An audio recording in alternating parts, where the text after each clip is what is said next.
மாநில மக்களுக்கு எந்த அக்கறையும் இல்லாத விஷயங்களை கொண்டாடுவதையே திமுக வழக்கமாக கொண்டுள்ளதாக பாஜக மாநில தலைவர் அண்ணாமலை விமர்சித்துள்ளார்.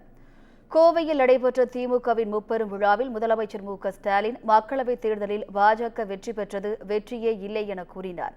அதற்கு பதிலடி கொடுக்கும் வகையில் பாஜக மாநில தலைவர் அண்ணாமலை தனது எக்ஸ் தள பதிவில் மோடியின் வாழ்க்கையை பற்றியும் இந்திய அரசியலமைப்பு சட்டத்தின் மீது அவர் கொண்டுள்ள மரியாதை பற்றியும் முதலமைச்சர் ஸ்டாலினுக்கு நினைவூட்டுவது தனது கடமை என கூறியுள்ளார். இதையடுத்து ஸ்டாலின் அங்கம் வகிக்கும் இந்தியா கூட்டணி நாடு முழுவதும் உள்ள சந்தர்ப்பவாதிகள் மற்றும் ஊழல்வாதிகளின் கூட்டமைப்பு என்றும் அவர் பதிவிட்டுள்ளார். மேலும் அவர்கள் இந்த தேர்தலில் பாஜக பெற்ற இடங்களின் எண்ணிக்கையை இன்னும் தாண்ட முடியவில்லை எனவும் குறிப்பிட்டுள்ளார்.